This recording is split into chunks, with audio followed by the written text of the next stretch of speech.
Well, good morning. What is it? It's Monday. It's got to be around the... I'm not even sure. I had pretty clear head this morning. Actually, just left the hospital. Got the first blood test I ever got in 34 years.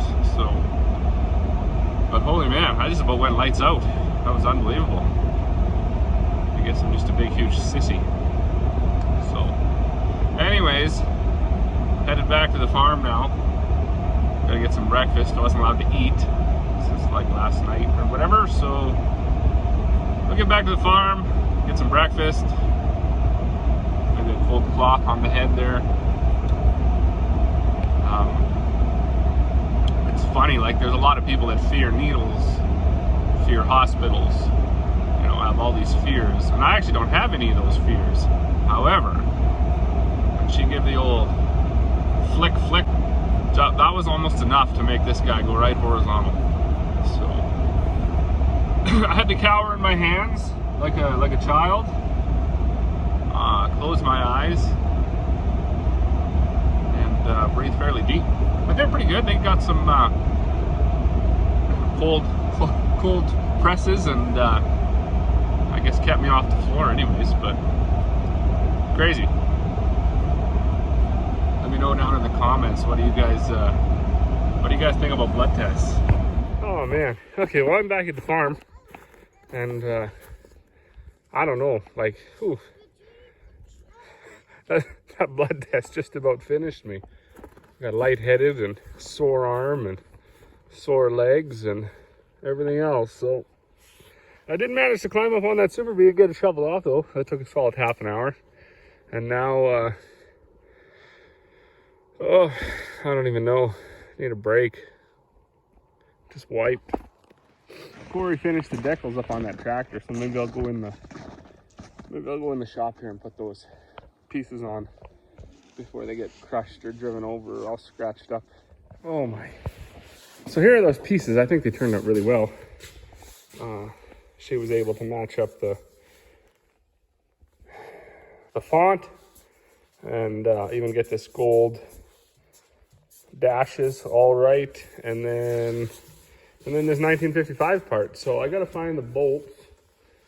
That's one problem when these projects stretch out for so long.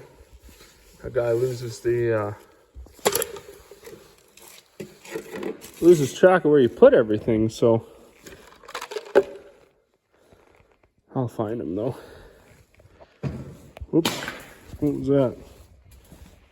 Well, would you look at that? Got them on, and I think they look pretty sharp. So I'm gonna run in and have lunch here at the moment. And actually, believe it or not, we gotta go to a Christmas concert. So my daughter, she's been pretty excited about her Christmas concert since before Christmas. However, every time they were gonna have it, school was closed. So we had that shot of -40. That closed the school once. And then they were going to have it on last Friday, and there was no school that day either because of the fog, I believe. So it's been pushed off about 3 weeks. So she's getting pretty excited. So we're going to, we're going to go and get just a quick bite of lunch and then head into town for that. Well, good morning. It's a Tuesday morning. Nobody's going to convince me anymore that the whole world is in about 3 weeks behind. Days were supposed to be getting longer, and they're just not. It's they got shorter after Christmas, that's for sure. I'm just heading over here now. I got to fire up the Kenworth, fire up my grain back tractor, and then go haul a little bit of grain. So always good to get that done, get some money in the bank to buy some fertilizer. It's one thing about it, you don't get to keep it. We're gonna be hauling some canola, maybe haul about 4 loads, and you know, that actually $19 generates quite a bit of revenue, but it pretty much stays right with the grain elevator because they sell the fertilizer too. So dumb, but whatever, has to be done.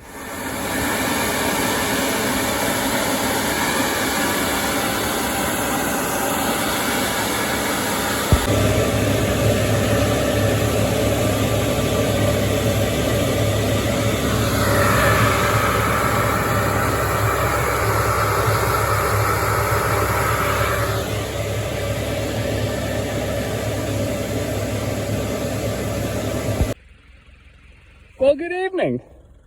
Well, I thought it was a good evening. Thought it was going to be a good evening. I just got back. You can see them lights down there. That's still Carl. So I got 4 loads of canola hauled today. Of course, I didn't get a real early start on it because it was still dark in the morning. And by the time I got everything set up and loaded, just the way that it was. But I walked over to my pump house to grab the battery charger. And I noticed my well pump was just going nuts, like on, off, on, off, on, off. So I did I shut some valves because we got valves to go to the trailer, valves to go to the shop, to the new house, and then to come up here to the animals. And yeah, this was a problem again. So this is the water that I've come to really rely on. It's the one I dug down into the ground, whatever it is. It's only like 10 inches, maybe a foot down into the ground. It looks deeper because the snow's built up around it. But this old style Ritchie water or whatever it used to be, I don't know. I think the new ones are called Ritchie. This was probably called something else. They weren't insulated all the best, and I found that putting it in the ground helped quite a bit. But them pigs, they are destructive. Like, it's been working fine up until today. I don't know, and I guess they decided they had to rip the cap off. It's over there. They had the float busted right off. It's here. I found it all chewed up. And those brass floats are expensive. They're like, I don't know, quite a bit of bucks. And then of course, right, everything's going to be wrecked now. I don't know if I can thread that out, but I got to go down. I got to see if I can find a new float, and then I'll come up and put it on, because the heating element is still working, I think, anyways. I bucketed a bunch of water out of there because it was, when I got up here, it was just spraying straight up like a fountain. So I was kind of looking around. I don't think they were at it too much because there's not a normally there'd be like a river of water where it was running. So hopefully I caught it. That's another thing kind of gets factored into the cost of your farm direct meat. I mean, if this had been running for a long time, that can burn out your well pump. Your well pump's $1,500. Floods out the water itself. You need a new thermostat. Those are like 60 bucks. I think those brass floats are around 50, 60 bucks.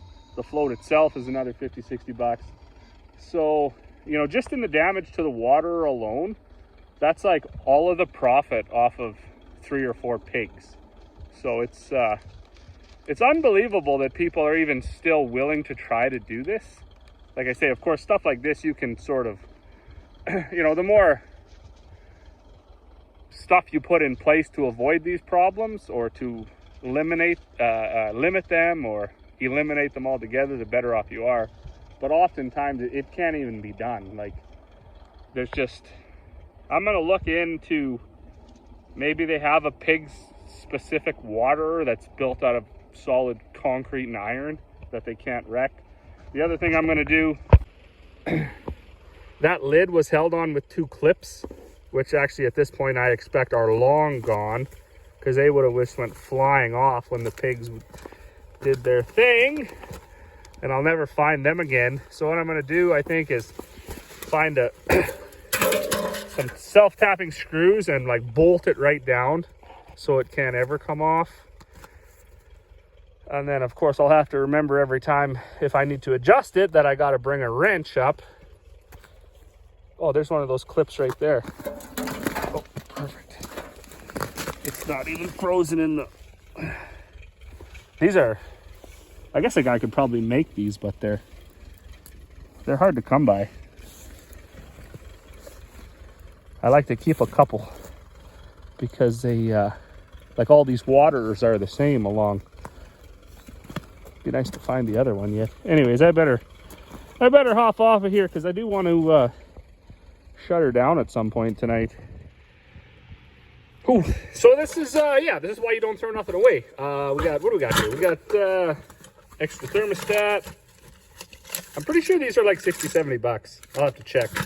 Got an extra heating element. These are also pretty expensive. I did have an extra float. Although I did just look up on the internet. I'm pretty sure when we bought these at like PV Mart or UFA, they were like 60 bucks. I guess don't quote me on that. But I just looked, and like Granger Canada, they're like 20 bucks. Which actually, in my recent experiences with like farm stores and stuff like that, they really fleece the shit out of you. So it would make sense that they would charge like 100% markup on something like this. You know, a store that you think is dedicated to farm supply, feed, and things like that, they actually fleece you the most. So like a normal store, maybe these are only 20 bucks, but this one isn't going to work anymore. It's got a couple massive holes in it, and it's totally crumpled. So I think I got enough. Put this back together. I'll go up, I'll fire that up. Hopefully the thermostat worked, or else I got to put another one in, and I don't really want to do that. Pigs are going to freezer camp on Sunday. So if I can just get till Sunday, my little bucket of stuff, my bale bucket. If I can just get till Sunday, the little masters of destruction will be gone. And I'll just have Chippy the cow left, Brownie the pony, and then 2 llamas, which are a heck of a lot less destructive than those pigs. Okay, well, it looks like we got things back under control. You know, it's funny because times like this, you want to be, you know, you want to be frustrated. I mean, the only thing that's relieving about this is it's like -9, not -39. But, so that's a bit of a relief. But, you know, it's easy to get frustrated and think like, you know what, piss on it. They can go without water. But the reality is, I mean, they probably would make it a night or two without. But if you're going to have critters, you got to look after the critters. So no matter how frustrated you are and how frustrated you get, you have to, and no matter what time of night it is either, you got to pull it together and figure this stuff out. So I just want to make sure this doesn't overfill. Of course, I'm too stupid. I didn't bring the gun up with the self-tapping screws. So I got to go back and get it, and then I got to come back. So, but while I was down there, I actually fired up my snowplow tractor. So I'm going to bring it up instead of the backhoe, and I can plow a little bit of snow around here. I think the water has stopped. No, it hasn't. Maybe it has. I don't know. I hope it did. I wanted to reuse the same valve because it was working. Sometimes if you have gravel or something in your water, they'll fetch up, and then they'll, you know, it'll get stuck inside, and the rubber diaphragm, if you want to call it that, won't close, and you will you'll overflow your water trough. So when you find one that works, you want to keep it working as best you can. Okay, well, I'm back up here and I got my gun. And all right, a couple of self-tapping screws on this side, one on the other side. That is very hard stuff to drill through. I don't even know what that is. I assumed, just like everything agriculture, it would have been some just cheap piece of shit made up metal, but it actually is really, really hard metal. So, but I was successful. I burned through like 15 of them self-tapping screws. Yet again, if I was smart enough, I would have just brought up a drill bit, but I wasn't, and I wasn't making another trip. Because it's like 7:30, and I'm already tired. I've had my fill for the day, so I'm going to, I think that's full enough. That's it. As always, thanks for watching. We'll see you all on the next one.